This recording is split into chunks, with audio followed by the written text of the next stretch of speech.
outros. Olha que beleza.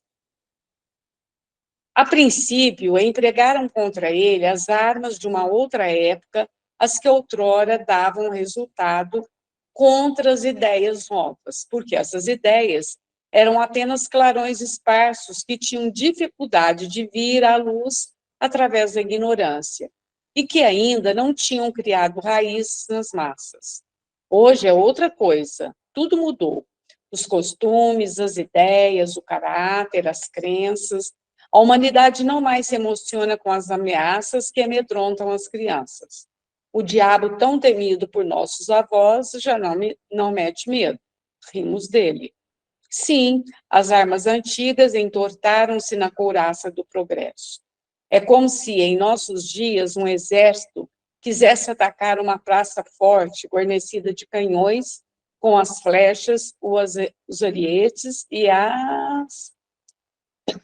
Sobe lá.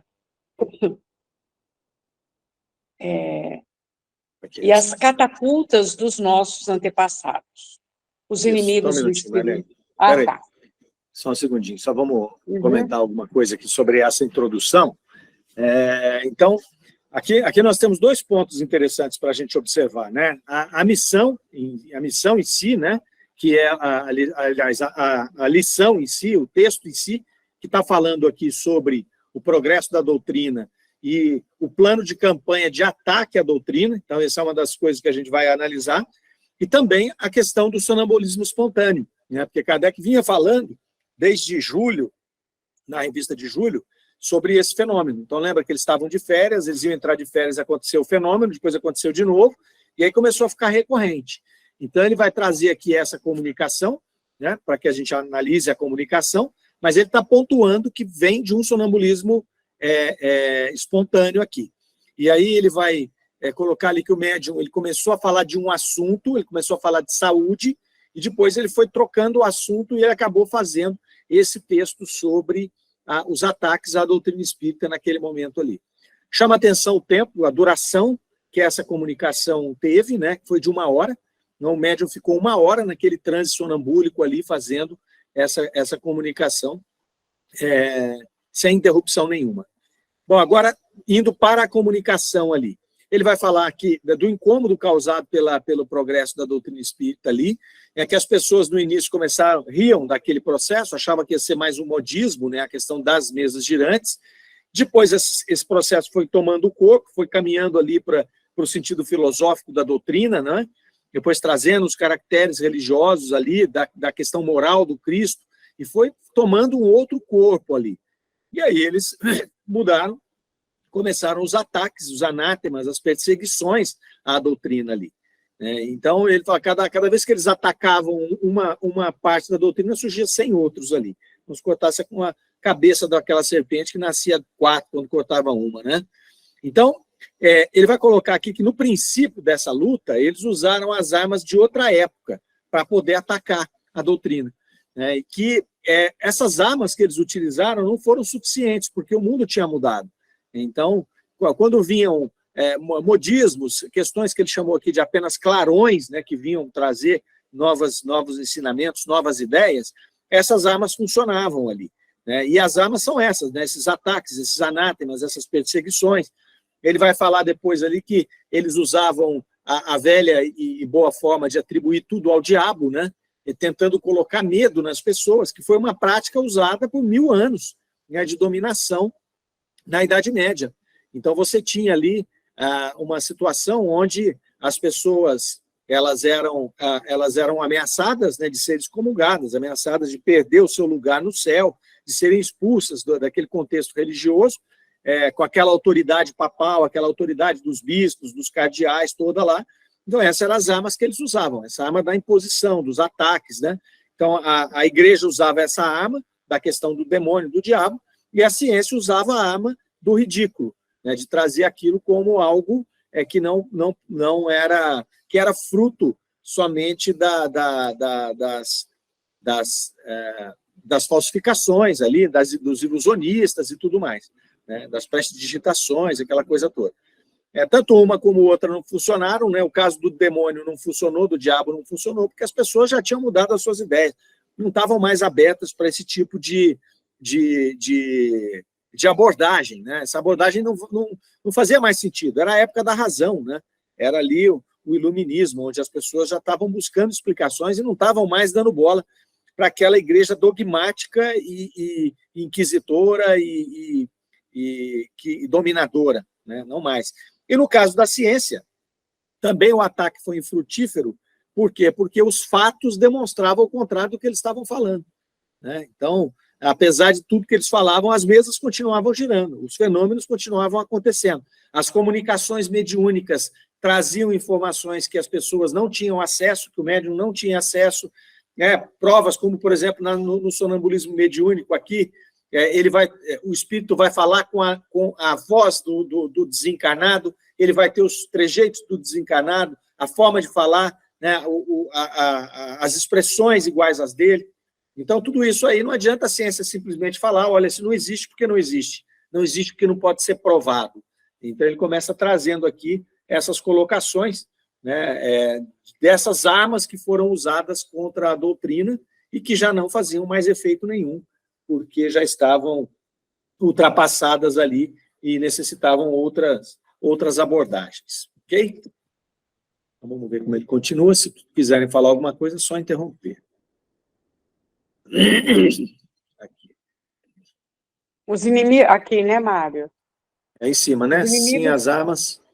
Sim, as armas perdão, antigas... Marlene, é aqui mesmo. Desculpa. Os inimigos do espiritismo viram pela experiência a inutilidade das armas carcomidas do passado contra a ideia regeneradora. Longe de prejudicá-lo, seus esforços só servem para dar-lhes autoridade. Para lutar com vantagem contra as ideias do século, seria preciso estar à altura do século. As doutrinas progressistas, seria necessário opor doutrinas ainda mais progressistas, pois mais o menos não pode vencer o mais. Pois mais o menos não pode vencer o mais. Isso. Então, não podendo triunfar pela violência, recorreram à astúcia, a arma dos que têm consciência de sua fraqueza. De lobos fizeram-se cordeiros para se introduzirem no aprisco e aí semear a desordem, a divisão, a confusão, porque chegaram a lançar, agora sobe um pouquinho. Aqui em cima, chegaram a lançar, onde está piscando. Porque chegaram a lançar a perturbação em algumas fileiras. Cedo demais se julgaram senhores da praça. Nem por isso os adeptos isolados deixaram de continuar sua obra. E diariamente a ideia abre o seu caminho sem muito alarido. Eles é que fizeram alarido. Não haveres perpassar tudo nos jornais, nos livros, nos teatros e mesmo na cátedra. Ela trabalhava todas as consciências, ela arrasta os espíritos para novos horizontes e é encontrada no estado de intuição, mesmo naqueles que dela não ouviram falar. Eis um fato que ninguém pode negar e que a cada dia se torna mais evidente. Não é a prova de que a ideia é irresistível e que ela é um sinal dos tempos? Aí sobe, Mário. Aniquilá-lo é, pois, uma coisa impossível, porque seria preciso aniquilá-lo não num ponto, mas no mundo inteiro. E depois as ideias não são levadas nas asas do vento? E como atingi-las? Pode-se pegar pacote de mercadorias na alfândega, mas as ideias são intangíveis. Agora muito sobe, não. Só um minutinho, né? Aqui. Vamos comentar um pouquinho aqui. O que acontece aqui? Ele vai colocar aqui que então as armas não funcionaram, né? Então, para eles lutarem com essas novas ideias aí, eles estavam usando armas antigas, enquanto que eles tinham que usar as ideias novas, né? Era um tempo progressista, com ideias progressistas, e a doutrina espírita era muito progressista. Ela vinha derrubar um monte de muralhas, um monte de coisas, dogmas que estavam estabelecidos há muito tempo, né, para poder trazer ideias novas, ideias aí arejadas, para um público novo ali. Então, eles viram que não tinha mais condição de usar aquilo, né, onde ele coloca lá aquela frase, né, o menos não pode vencer o mais, ou seja, o menos poderoso não vai vencer o mais poderoso, e o poder dessas ideias já estava estabelecido ali. Então, inicialmente, eles tentaram fazer um ataque pela violência, né, então eles foram ali usando os mesmos métodos que eles usaram na Inquisição, que funcionou naquele período, até porque o poder da igreja era muito maior, era muito forte, né? E aí, vendo que não funcionava, eles recorreram à astúcia. Então, eles olharam ali e falaram, não dá para atacar frontalmente, o que nós vamos ter que fazer? Nós vamos ter que entrar e tentar destruir por dentro a doutrina. Se não está dando para atacar de fora para dentro, nós vamos ter que infiltrar alguém lá dentro e tentar implodir o processo. Por isso que ele usou a expressão aqui, né, de lobos fizeram-se cordeiros ali, né, para introduzirem no aprisco, ou seja, lá por dentro ali, introduzir e semear ali a desordem, a divisão e a confusão. Então, eles começaram ali a se infiltrar e para tentar disseminar essa situação.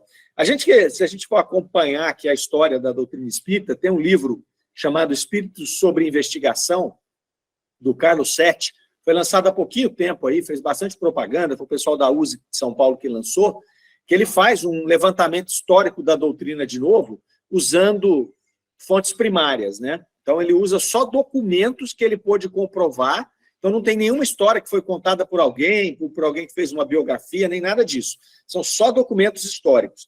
Então, ele vem ali do meio para frente, quando ele chega nessa época aqui de 67, 68 aqui, ele começa a mostrar uma série de cisões dentro do processo dentro da doutrina espírita ali. A Sociedade Espírita de Paris teve várias pessoas que acabaram se afastando de Kardec, acabaram ficando, se dividindo ali. Então, ele trouxe essa divisão, ele trouxe a confusão de ideias ali. Então, tem, por exemplo, um senhor que era o senhor Canu, que trabalhou muito, contribuiu muito com a Revista Espírita, tem umas cartas lá, os materialistas, porque ele era materialista. Então, depois ele adere à Sociedade Espírita de Paris e depois ele vai acabar sendo um desses que vai sair da sociedade ali, né, que vai fazer essa cisão. Então, tem vários aí nomes importantes que vão depois meio que abandonar Kardec ali e seguir outros caminhos. Então, foi nesse processo aqui, foi mais ou menos nessa época de 67 que o livro mostra para nós exatamente com essas fontes primárias essa dispersão ali, essa confusão que estavam acontecendo ali, né? E aí ele continua falando aqui, né, que eles se achavam ali senhores daquela praça, então achavam que já tinham destruído a doutrina espírita, mas não foi isso que aconteceu, né? Kardec seguia trabalhando ali com aquele grupo dele, então ele perdia um médium de cá, perdia outro de lá, a senhorita Jafé foi embora, muito por conta das questões de vaidade, né? E a gente sabe, quando a coisa vai dando certo, os ataques são poderosos, né? Então, você tem tantos ataques terrenos, materiais aqui, no caso ali da imprensa, da igreja, da ciência, né? E aí depois eles começaram a ter esses ataques internos. Então, indivíduos que se infiltravam ali e começavam a colocar as discórdias, e aí começava a ter esse problema. E Kardec, qual era o método que Kardec seguia? Continuava trabalhando, né? Então, ele continuava editando a revista, ele continuava fazendo as suas obras, ele continuava trabalhando, conversando, viajando com todo mundo ali. E a coisa ia andando, né? A coisa ia andando, e aí conseguiu chegar até o processo ali do seu desencarne. Então, ele continua aqui falando para nós que houveram esses problemas, esses ataques, mas que a obra continuava, a doutrina espírita continuava sólida e forte ali, né? Porque ela trabalhava todas as consciências, então ela não fazia seleção de grupos nem nada, ela era uma doutrina para todo mundo, né? Uma doutrina progressista para todos, independente da religião, da crença, da ciência que ele professasse, enfim, o que ele fizesse ali não interessa. É uma doutrina das consciências, ele vai falar aqui, né? E que arrasta esses espíritos para novos horizontes. Os espíritos começam, então, a entender e a buscar novos horizontes ali.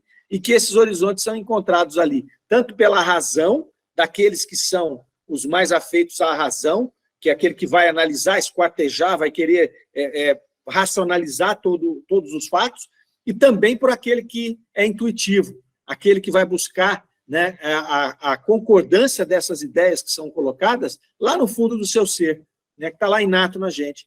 Eu não sei como aconteceu com cada um de vocês aqui, mas quando eu comecei a ler o Livro dos Espíritos, um pouco mais maduro, eu comecei a verificar aquilo, e parecia que eu estava lendo algo que eu já sabia há muito tempo, sabe? Nada ali me parecia estranho. Então, eu acho que aí é a intuição, né? Então, tinha aqueles que e tinham que ir lá, ó, peraí, isso aqui tem que ser provado, deixa eu ver se tem lógica, deixa eu ver se encaixa, né? E tem aqueles outros, né? No meu caso aconteceu assim, que primeiramente eu fui conquistado pela intuição.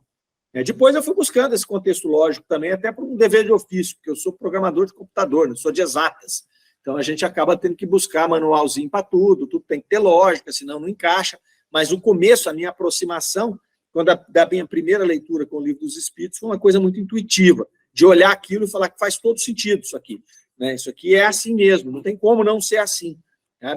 Então, é isso que ele está colocando aqui. Por essa abrangência da doutrina, por ela conseguir ter todo esse espectro aí de pegar razão, intuição, é que ela chamava essas consciências aí para novos horizontes, esses espíritos para novos horizontes. Então, é muito interessante. E aí ele vai fechar aqui esse trecho que nós lemos ali, falando, você pode pegar pacote de mercadoria na alfândega e destruir, mas você não vai destruir uma ideia. Então, ele estava falando o que aqui? Do Auto de Fé de Barcelona, quando eles queimaram os livros que foram mandados para a Espanha. Então, foi mandado lá. Isso foi em 61. Então, ele estava falando de novo aqui. Então, você pode ir lá, esse movimento inquisitório pode capturar esses livros e botar tudo no fogo. Mas essas ideias ninguém mais vai poder combater. Elas já estão disseminadas. Elas estão prontas, né? Elas estão prontas ali para serem divulgadas, né? E aí, Victor Hugo tinha uma frase muito interessante que eu tenho lá na minha sala no Allan Kardec, bem nas minhas costas ali, mandei colocar um quadro com essa fala, que é assim, nada é mais poderoso no mundo que uma ideia cujo tempo chegou. Então, não tem jeito. Se tem uma ideia brotando, chegou o tempo dela, sai da frente porque ela vai acontecer. Né? Tanto que os espíritos falaram para Kardec, né, se não fosse ele para fazer a codificação da doutrina, seria outro, que tinham outros preparados para fazer também. Hoje a gente sabe, né, agradece até Kardec ter abraçado essa missão tão árdua, que lhe custou até a vida, a saúde, né, porque ele, de fato, é a primeira opção, ele era o mais preparado para fazer. Né? Então, não é queimando o livro que você vai tirar uma ideia que está pronta. Se não fosse na França, seria nos Estados Unidos. Se não fosse nos Estados Unidos, seria no Brasil. Mas os espíritos iam trazer a doutrina espírita ali. Né? Então, acho interessante, porque a gente tem conversado muito, né, gente, sobre depois da pandemia, houve um processo de esvaziamento da doutrina espírita. Né? Não sei se vocês percebem isso, eu acho que sim. Quem está frequentando os centros está vendo. Né? Ontem eu conversava com a Marlene isso, né, Marlene? Os centros estão vazios, é muito difícil você conseguir levar as pessoas para a casa espírita de novo. E aí a gente, às vezes, entra meio que no processo de desânimo, fala, será que vai acabar a doutrina? Né? E quando a gente vê aqui essas colocações, a gente percebe que não é... A Lucélia perguntou, e música, né?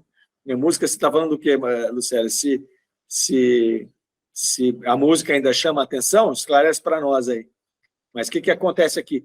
A gente vê que é uma doutrina que ela é muito mais profunda do que isso. Ela pode até ficar estacionada por algum tempo, mas ela vai estar aí para poder conduzir, fazer o papel dela, que é conduzir a humanidade para o mundo de regeneração.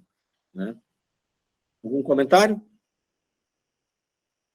Então, vamos em frente.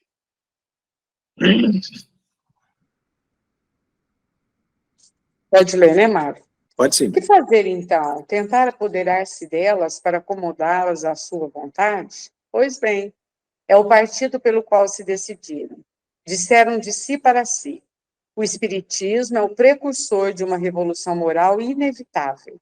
Antes que ela se realize completamente, tratemos de desviá-la em nosso proveito. Façamos de maneira que aconteça com ela como com certas revoluções políticas, desnaturando o seu espírito, poder-se-ia imprimir-lhe outro curso. Assim, o plano de campanha está mudado. Vereis formarem-se reuniões espíritas cujo objetivo confessado será a defesa da doutrina e cujo objetivo secreto será a sua destruição.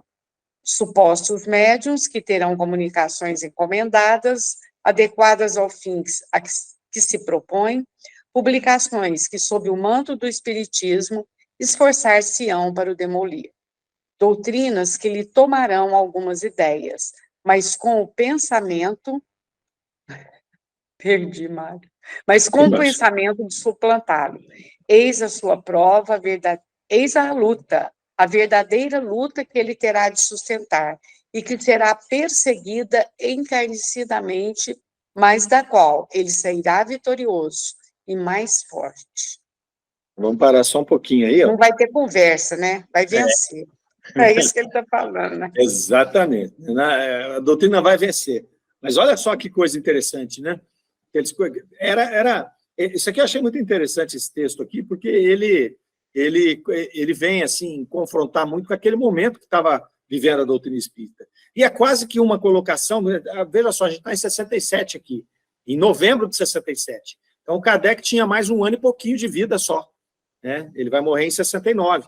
Se não me falha a memória, foi em abril de 69 que ele desencarnou. Então, Kardec tinha mais um ano de vida aí nesse processo. E eles já estavam aqui meio que preparando a pancadaria que ia acontecer depois. Então, ele vai falar, olha, eles tentaram primeiro atacar de fora para dentro, com armas muito pesadas, mais antigas, não conseguiram. Tentaram entrar e tentar implodir a doutrina através das divisões, da confusão, daquela coisa toda. Também não conseguiram. Aí, o que eles fizeram? Qual que é o outro plano de campanha deles aqui?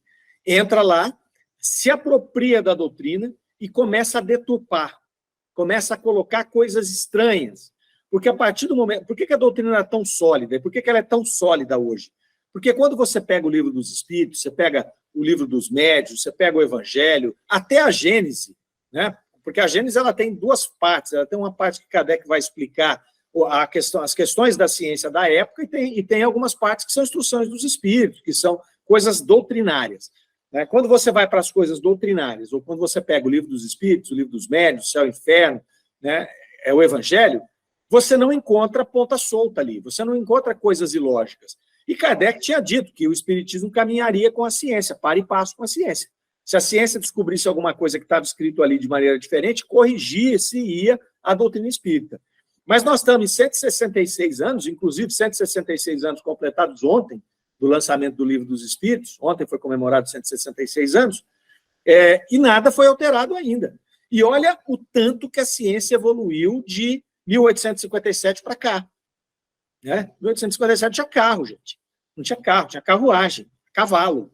Né? Você imagina, começou lá em 1857, 160 anos, tinha cavalo. O que tinha lá era locomotiva. E nós estamos hoje mandando gente para a Lua, já foi um monte de vezes, estamos preparando para mandar para Marte. Já mandamos um foguete para Marte. Então, dá para imaginar o quão evoluiu a ciência em 160 anos? Porque a gente pode parar e pensar assim, 160 anos faz pouco tempo. Então, pode vir coisa aí que vai derrubar essa doutrina ainda. Não é? Mas se nós pegarmos a evolução dos últimos 150 anos, né, que nós estávamos de carruagem, e depois estamos indo para Marte, né, não tem outro período na história da humanidade que teve uma evolução tecnológica e científica tão grande quanto essa. Não existe isso. Né? Clonagem de ser humano, bebê, fertilização in vitro, próteses, inteligência artificial, enfim, qualquer coisa. E não conseguiu derrubar. Então, percebendo a solidez da doutrina, o que eles fizeram? Vamos entrar e vamos deturpar, porque na hora que a gente colocar enxertos estranhos na doutrina, a gente vai fragilizar. E aí, ao fragilizar, a gente quebra depois. Olha só, e esse é um movimento orquestrado, né, tanto por aquelas pessoas que ali estavam, né, como pelo plano espiritual também. Né, porque imagine o quão foi atacada a doutrina espírita do campo do plano espiritual. Não é?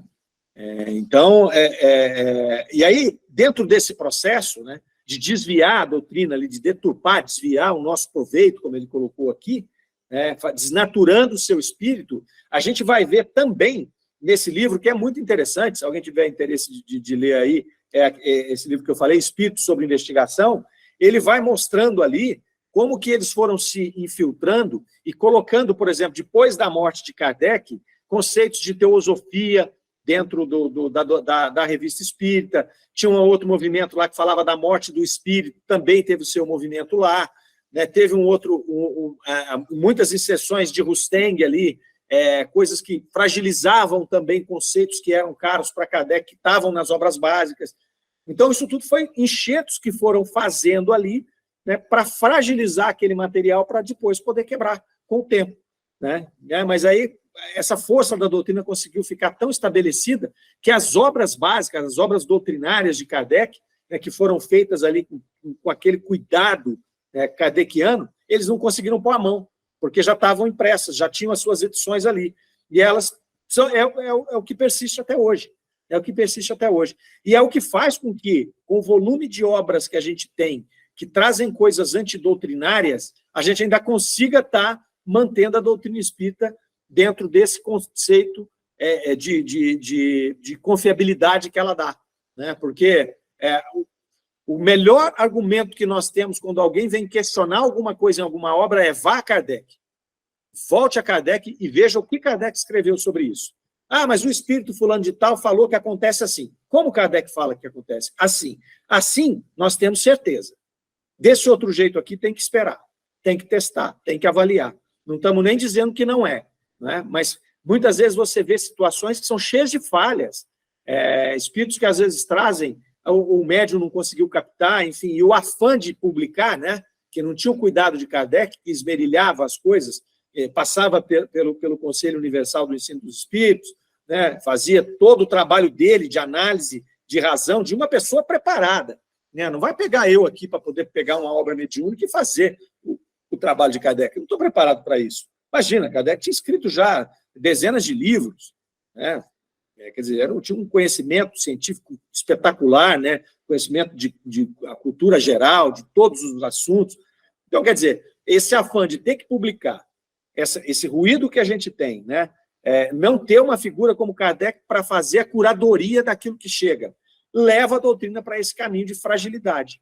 E aí, muitas vezes, você vê os embates. Olha, você pegou esse livro aqui, e aí esse livro é cheio de absurdos, né? Pega um livro do Robson Pinheiro, então. Não queria falar nome, não, mas vou falar. Pega um livro do Robson Pinheiro e dá uma analisada nele. Parece um queijo suíço. Ele é cheio de furo de lógica. Você não consegue... Você vai olhar ali e vai falar: cara, isso aqui parece uma coisa do Harry Potter, sabe? Então, complica pra caramba. Ainda bem que nós temos o seguinte: volte para Kardec. Volte em Kardec e vê o que Kardec falou. E fica com Kardec. Né? Emmanuel falou isso para o Chico. Chico, se eu te falar alguma coisa que está fora de Kardec, fique com Kardec. Né? Olha só. Né? Olha só que situação. Né? Chico, que veio para fazer esse volume de obras, mais de 400 obras, que ele estava preparado para fazer isso, né? A função totalmente diferente de Kardec. Kardec tinha que estruturar, tinha que olhar, tinha que avaliar, tinha que passar pelo crivo da razão e tudo mais. O Chico tinha que produzir. O Chico era produção. Né? O espírito vinha e produzia. Ele não tem nada a ver com o que o cara escreveu.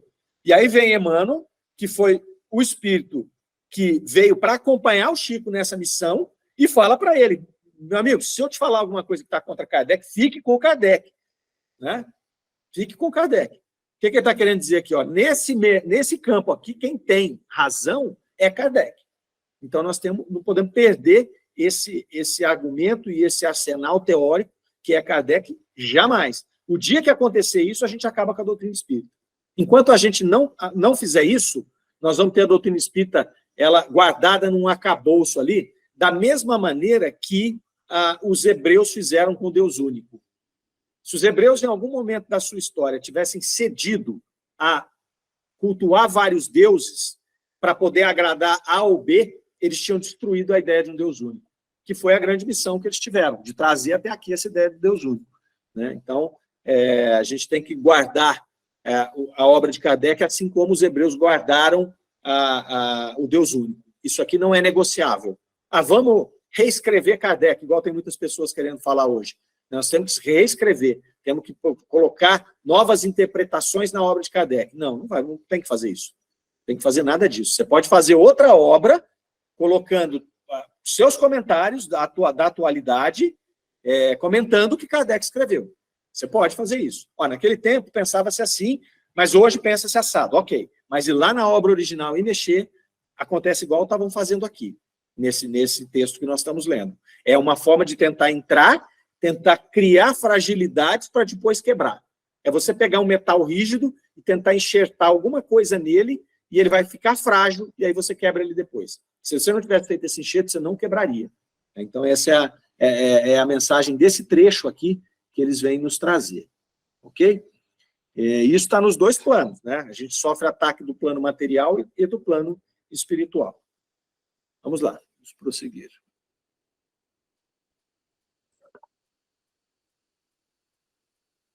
E podem os homens, contra a vontade de Deus, É possível desconhecê-la onde o que se passa? Seu dedo não é visível nesse progresso que desafia todos os ataques, nesses fenômenos que surgem de todos os lados, como um protesto, como um desmentido dado a todas as negações.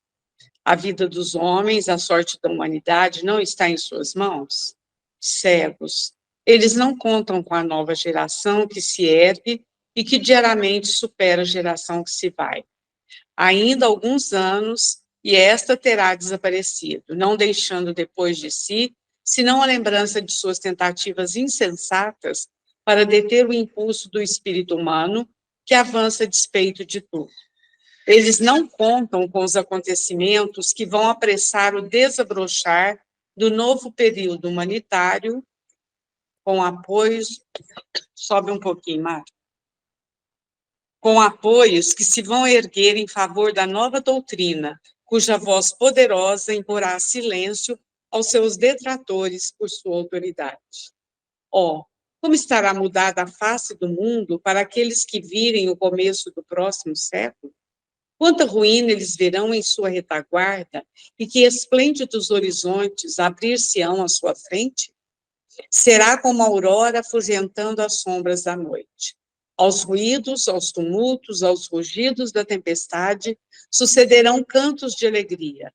Depois das angústias, os homens renascerão para a esperança. Sim, o século XX será um século abençoado, porque verá a era nova anunciada pelo Cristo. Nota, aqui o médium para, dominado por indizível emoção, e como se esgotado de fadiga. Após alguns minutos de repouso, durante os quais parece voltar ao grau de sonambulismo ordinário, ele retoma. Ele retoma. Não, peraí, deixa eu só fazer um comentário aqui, Marnê. Interessante esse trecho aqui, né, que ele vai falar, né, o que podem os homens com a vontade de Deus, né, contra a vontade de Deus. Então, ele vai trazer para nós que isso é um movimento traçado no plano espiritual, né, construído com a vontade de Deus, com a anuência de Deus, e que os homens não vão poder fazer nada sobre ele. E aí ele vai falando ali daqueles que estavam atacando naquele momento, agora que eles encontrassem a outra geração, uma geração nova, né, que substituiria a geração anterior. E essa geração nova, Kardec vai pontuar depois em vários textos que vão estar lá no Obras Póstumas, ele vai falar do surgimento dessa geração, que é uma geração que vai começar a dar os primeiros passos para a regeneração. Então, a gente vai vendo, vejam o que aconteceu, por exemplo, no Brasil, né? A doutrina espírita vem para o Brasil, tá bom que ela se veste aí de uma característica religiosa mais forte do que Kardec tinha imprimido a ela na codificação. Esse é o viés que ela segue aqui, mas, assim, eu até entendo que isso é uma forma de sobrevivência. Foi assim que ela se conduziu aqui para sobreviver, né? Mas o mais importante é que manteve a obra de Kardec inteira ali. E aí acabou que não criou o processo religioso que poderia ter descambado numa hierarquia, né, num poder absoluto ali, ele não foi estabelecido. Ele não foi estabelecido. Então, foi o que salvou, no meu ponto de vista, né? Estou falando da minha opinião, a doutrina até o momento aqui. Então, é uma geração nova, uma geração que está mais propensa a ouvir falar do espiritualismo, né, de reencarnação, essa coisa toda. Então, pega, por exemplo, nos Estados Unidos, onde a doutrina espírita não é uma doutrina disseminada lá, como a doutrina espírita, mas é um país que tem uma aceitação muito grande do espiritualismo. Então, o espiritualismo lá é muito bem aceito, é tranquilo. Então, eu vi pesquisas já lá que falam que mais de 40% das pessoas entrevistadas acreditam na reencarnação, concordam com a reencarnação. Se a gente vê uma série de programas, de publicações, todas de pesquisas de reencarnação, inclusive Ian Stevenson é de lá, né, surgiu lá nas universidades americanas e depois espalhou pelo mundo. Então, a gente vê muitos programas, muitas situações investigando questões com naturalidade, a questão da reencarnação. A gente vê também questões de mediunidade, né, que eles chamam dos sensitivos ali, diferente do que a gente faz, com objetivos diferentes, inclusive. Para eles é comum o médium cobrar pelo serviço deles, é normal, né, ele é um sensitivo, ele cobra para aquilo, mas a gente vê aí resultados interessantes. Né? Por quê? Porque a espiritualidade ela vai funcionar. Se ela não tem o canal certo, por exemplo, como Kardec fez, né, da doutrina espírita, que não precisa ser absoluta também, o espiritualismo não vai estar preso à doutrina espírita, não vai falar assim, se não é espírita, eu não vou me comunicar, não vai ter comunicação de espírito. Isso é um fenômeno natural, está dentro das leis divinas, das leis naturais. A doutrina espírita, ela simplesmente cria, né, o arsenal teórico. Foi só isso que Kardec fez, não inventou nada, né? Então, vai trazer que essa geração nova está mais propensa a receber isso. Então, os americanos, eles estão lá fazendo comunicações mediúnicas, né, estão fazendo pesquisas de reencarnação, estão tratando a espiritualidade de uma maneira extremamente avançada, enquanto nós seguimos aqui na rota de Kardec da doutrina espírita, eles estão seguindo outras rotas lá, que Kardec, inclusive, chamou de espiritismo americano. Então, ele falou, no final, um pouco antes dele desencarnar, dos textos que ele coloca lá, que o Carlos Sete colocou nesse livro que eu também falei para vocês há pouco, ele vai falar que o espiritismo vai caminhando, né, aliás, a espiritualidade vai caminhando em diversas estradas. Ele fala, no espiritismo kardecista, foi a primeira vez que ele usa essa expressão, Kardec, pouco antes dele morrer, no espiritismo americano e no espiritismo inglês, ele vai falar, né? Então, ele vai colocar que tinham 3 frentes ali que estavam indo, seguindo também, trabalhando. E na Inglaterra existe uma universidade espiritualista até hoje, que trata de questões espiritualistas. É muito interessante lá, o único defeito dela é não ter nada sobre Kardec. Eu não sei se vocês já viram alguma reportagem, eu já vi uma reportagem grande, tem um programa interessante sobre essa universidade lá, e eles mostram, eles têm várias experiências mediúnicas, um monte de relatos antigos, fala das irmãs Fox, mas eles ignoram Kardec totalmente. E é fácil a gente saber por que ignoram, né? Porque francês e inglês nunca se bicaram, né? Não tem guerra dos 100 anos, os franceses e ingleses foram inimigos a vida inteira, eles não podem nem se olhar. Eles se aliaram na Segunda Guerra, porque senão eles iam entregar tudo para a Alemanha, né? Mas não fosse isso, os ingleses não iam nem olhar os franceses. Por isso que Kardec não está lá, só por isso que ele não está lá, que é o único defeito dessa universidade, né? Mas não interessa que lugar. A espiritualidade, ela vai funcionar, e ela está aí, não adianta. E essa geração nova, ela é muito mais permeável a esse tipo de ensinamento. Aí, achei muito interessante o que ele coloca aqui na segunda frase desse texto que nós lemos aqui, desse trecho que nós lemos, que ele vai colocar, olha, que essa geração, no próximo século, olha, quanta ruína eles verão em sua retaguarda, né? Então, essas ruínas aqui, se a gente for parar para pensar, nós tivemos lá logo depois da morte de Kardec, né, no finalzinho do século, começo do próximo, nós tivemos a Guerra Franco-Prussiana, a Primeira Guerra Mundial e a Segunda Guerra Mundial, né? Então, se você somar isso aí, foram quase 130 milhões de mortos, um desmonte da humanidade, né? Um destroço, que culminou em 2 bombas atômicas, enfim, foi uma ruína, uma tragédia, né? Uma coisa que... e aí ele coloca aqui, ó, sob os tumultos da tempestade, verão esplêndidos horizontes, né? Então, sucederão cantos de alegrias após essa tempestade, né? Depois da angústia, os homens renascerão para a esperança. Então, ele vai falar, o século XX será um século abençoado. Então, ele vai trazer que o século XX vai ter essa carga pesada, essa tempestade, e depois ele vai ser um século abençoado. E se a gente for olhar o que nós falamos agora, os avanços que nós tivemos em todos os aspectos depois do final da Segunda Guerra Mundial, foi uma coisa impressionante para a humanidade. Foi uma coisa impressionante. Quando a gente vai falar de toda a tecnologia que foi criada, que facilitou a nossa vida, que inclusive possibilita que a gente esteja conversando aqui agora, cada um da sua casa, pensa bem, se nós tivéssemos vivido a pandemia sem tecnologia, como é que tinha sido? Se nós não tivéssemos a tecnologia para trabalhar, a tecnologia para poder pedir comida, para poder organizar a logística, já imaginou o que seria? Se nós tivéssemos uma pandemia do padrão que nós tivemos, com a tecnologia de 2017, onde teve a gripe espanhola, a pandemia mundial, teriam morrido centenas de milhares de pessoas, né? Talvez tivesse morrido 1 bilhão de pessoas, porque na gripe espanhola lá morreu quase 1/3 da Europa, né? Onde ela teve lá na peste negra morreu quase 1/3, né? Na gripe espanhola morreu 1/3 onde ela pegou, mas ela ficou por ali, né? Ela não foi para o mundo inteiro. Então, depois dessa tempestade, houve esse avanço, esse grande avanço que nos trouxe até aqui. A questão da longevidade, né? A expectativa de vida naquela época era o quê? 50 anos, 55 anos, né? E hoje nós temos expectativa de vida, no estado de São Paulo passa de 80, né? Nos países desenvolvidos ela passa de 80 também. Então, quer dizer, São esses movimentos que a doutrina espírita já vinha pontuando e já vinha mostrando, né, que iriam acontecer. Então, a humanidade estava pronta para fazer uma lambança, fez a lambança lá, mas isso aqui vai trazer uma nova fase, né? Que a dor vai impulsionar, catapultar a gente para outras posições ali. Muito bem, vamos lá.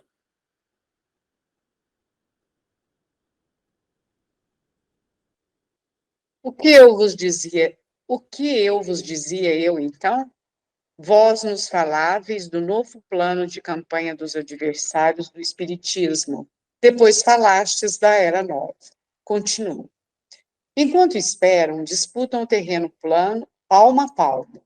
Eles renunciaram, pouco mais ou menos, às armas de outros tempos, cuja ineficácia reconheceram. Agora ensaiam as que são onipotentes neste século de egoísmo, de orgulho e de cupidez. O ouro, a sedução do amor próprio. Junto aos que são inacessíveis ao medo, exploram a vaidade, as necessidades terrenas. Aquele que resistiu à ameaça, às vezes dá ouvidos complacentes à adulação, ao gosto do bem-estar material.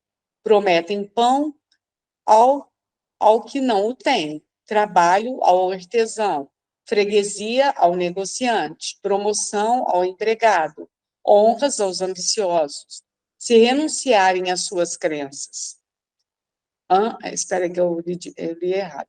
Prometem pão ao que não tem, trabalho ao artesão, freguesia ao negociante, promoção ao empregado, honra aos ambiciosos, se renunciarem às suas crenças. Ferem-no em sua oposição, em seus meios de existência, em suas afeições. Se forem dóceis, depois a miragem do ouro produz sobre alguns o seu efeito. Sobe aí, Mário. Seu efeito ordinário. Não. É isso mesmo. O seu efeito ordinário, Entre esses, encontram-se necessariamente alguns caracteres fracos que sucumbem à tentação. Aos que caem na armadilha da boa-fé, porque a mão que os manobra se esconde. Há também muitos que cedem à dura necessidade, mas que não pensam menos nisso. Sua renúncia é apenas aparente. Eles se vergam, mas para se erguerem na primeira ocasião. Outros, aqueles que no mais alto grau têm a verdadeira coragem da fé, enfrentam o perigo resolutamente. Esses vencem sempre porque são sustentados pelos bons espíritos. Alguns, mas esses jamais foram espíritas de coração. Preferem o ouro da terra ao ouro do céu. Eles ficam pela fortuna ligados à doutrina e, sob esse manto, apenas servem melhor a causa de seus inimigos. É uma triste troca que eles fazem e que pagarão bem caro. Olha só o que ele colocou aqui. É tão interessante, né, Marlene? É tão interessante isso, porque essa mensagem despretensiosa que veio, né, numa comunicação espontânea, uma comunicação ali sonambúlica, né, espontânea, que ela é muito mecânica, a ponto do médium mudar a forma de falar e entrar num êxtase total. Então, quer dizer, quase que não está passando ali pelo filtro do médium, pelo cérebro dele, para ele não é uma interpretação, é como se fosse uma psicografia mecânica, né, daquela em que Chico fazia muito, né, daquela em que o médium está fazendo aqui, ele pode estar conversando outra coisa, ele está escrevendo aqui uma coisa que não tem nada a ver com o que ele sabe.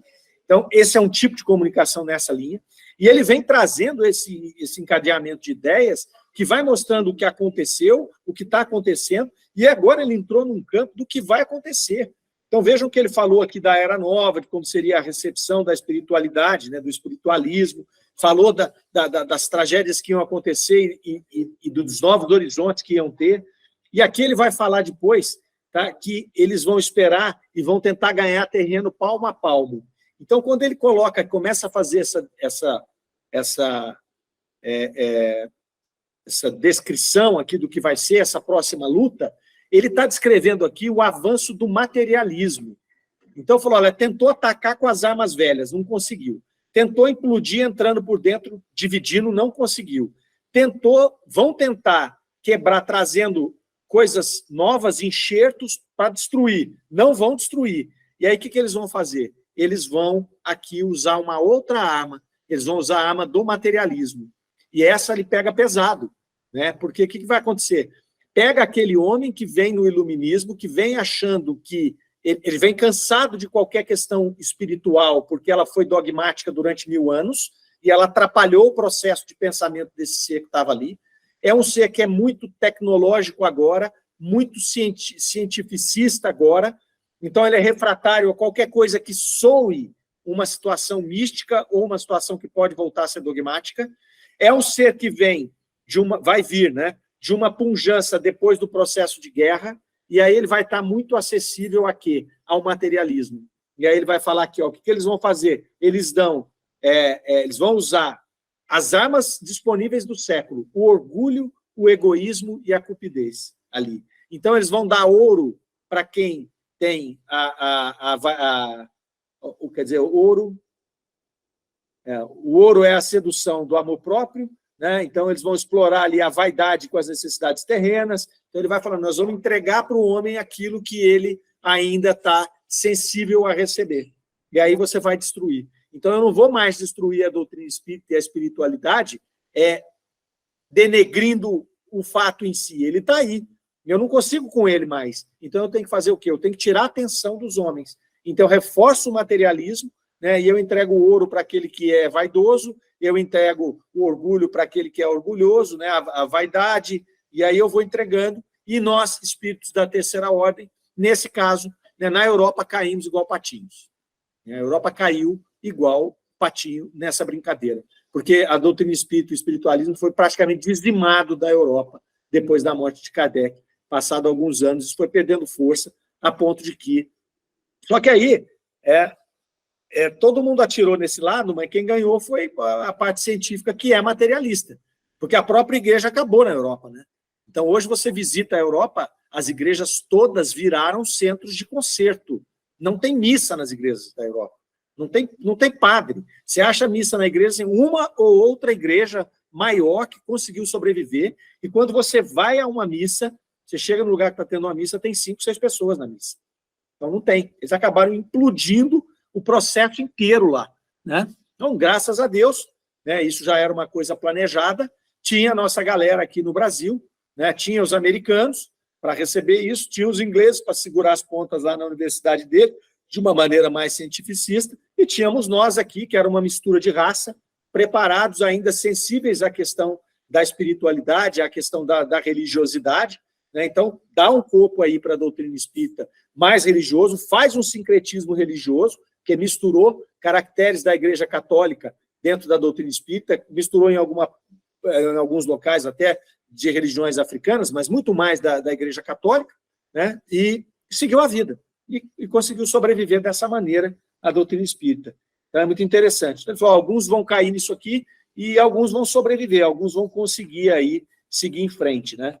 Então, muito interessante esse texto aqui. Depois, agora a gente já terminou aqui, só tem mais um pedacinho, ele vai falar que muitas vezes a gente vai entrar num processo de letargia e vai despertar um pouquinho mais tarde, né, que é o que aconteceu também, está acontecendo agora, e a hora que a gente despertar, a gente vai lamentar o tempo perdido, né? Então, nós vamos lamentar não ter tido um movimento maior, porque aceleraria o processo de regeneração, não é? Mas que as sementes estão plantadas, e essas sementes são plantadas de uma maneira tão sólida que é irreversível. Então, vai acontecer por essa via, seja agora, seja daqui um século, seja daqui 2 séculos. Então, essa transformação para o planeta de regeneração, o Espírito vai fechar aqui a comunicação dele caminhando nessa linha, né, que essa transformação ela vai acontecer, ela está em curso. Esse ataque do materialismo, juntamente com esse apego às paixões típicos do espírito da terceira ordem, iriam atrasar o processo, mas a semente bem plantada ela vai germinar e vai culminar na revolução moral e na transformação para o planeta de regeneração ali. E ele ainda vai falar, vão ter que passar de novo pela porta da dor. Então, se a gente tinha caminhos mais fáceis para passar, Se tivéssemos feito a revolução moral antes das grandes guerras, talvez elas não tinham acontecido, não é? Talvez não tinham acontecido. E, às vezes, agora a gente está brincando com fogo de novo, né? Porque a gente não faz essa bendita revolução moral, a gente fica aqui envolvidos nessas questões materiais, né, no individualismo, no egoísmo, e a gente acaba descuidando, e aí começa uma guerra de novo, daqui a pouco alguém aperta o botão errado lá, e a gente entra de novo num processo de dor que vai atrasar mais um tempo aí essa revolução moral e essa chegada num planeta de regeneração. Então, basicamente, foi isso que foi colocado aqui nesse finalzinho. Ok? Algum comentário? Não, só quase que repetindo isso aí que você falou, né? Mas no texto ele é bem claro. A semente está aí e o broto vem. Só que vamos ver que dia, né? Vamos fazendo a nossa parte, né? Nós vamos fazendo a nossa parte. O importante, assim, que eu gostei muito desse texto, porque ele é um texto que ele traz, assim, ele traz um conforto, né? Ele traz uma segurança, porque às vezes a gente se sente inseguro, né? A gente fala, nossa, mas será que do jeito que está vai acabar? Será que, né, a gente vai ter que retroceder, né, nos conhecimentos aí, começar tudo de novo? Não, não vai. Né? Não vai, não. Textos como esse aqui mostram que as sementes estão bem plantadas. E no momento certo, a hora que elas germinarem, aí é que elas vão para frente mesmo. Né? Até porque você falou, né, Mário, que quando veio para o Brasil, e foi isso mesmo, ficou mais no aspecto religioso, até porque as pessoas aqui não tinham condição.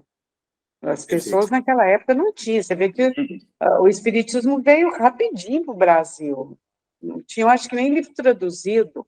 Então, tinha que ficar mesmo do jeito que ficou. Mas hoje já tem um movimento de pesquisa, né, Mário? De ciência, aqui no Brasil, né? Exato. A universidade ali do... Você falou aqui, vários pesquisadores, né? Então, acho que vai por aí, viu? Não, tá. A fase é muito boa, né? E até interessante que os próprios espíritos, né, que se comunicaram, muitos deles acabaram corroborando essa questão, voltadas mais para a moral, mais para a parte religiosa, né? Sem falar no termo religião com hierarquia, porque ninguém propôs isso nunca, né? Mas mais voltados para o evangelho ali, e foi uma coisa, aliás, muito boa, né? Muito boa. Apesar de você ter aí, por exemplo, André Luiz, que seguiu uma outra linha, né? Mas você tem, por exemplo, Emmanuel, que basicamente trabalhou em cima do evangelho, né? Mas manteve vivo isso, né? E manteve vivo os dois pilares, né? Porque não foi Emmanuel que trouxe a questão evangélica para a doutrina espírita, isso foi o evangelho segundo o espiritismo. Né? Foi Santo Agostinho, foi Erasto, foi Paulo, foi todo mundo, os espíritos de lá que trouxeram, né? Emmanuel sustentou aquilo ali. Ele veio sustentando, porque é como se, não só Emmanuel, tinha vários espíritos, mas Emmanuel, porque o Chico ele talvez seja o maior expoente, né? E talvez o que tenha mais obras. Mas sustentou esse processo, né? E depois veio ali André Luiz e outros trazendo outras coisas que precisam agora ser estudadas e comprovadas, mas manteve vivo, né? Isso é maravilhoso, manteve vivo, essa semente está aí. E tem coisa, né? Tem coisa ainda para estudar, para pesquisar, para descobrir, enfim. E vamos que vamos. Beleza? Belezura. Beleza pura. Então ficamos assim. Até a semana que vem, se Deus quiser. Aí vai funcionar e o Sérgio vai tocar. Vai lá, Sérgio, arruma esse seu computador aí. Ver se a gente resolve isso. Isso. Boa noite. Boa noite, gente. Boa noite. Valeu, fique com Deus.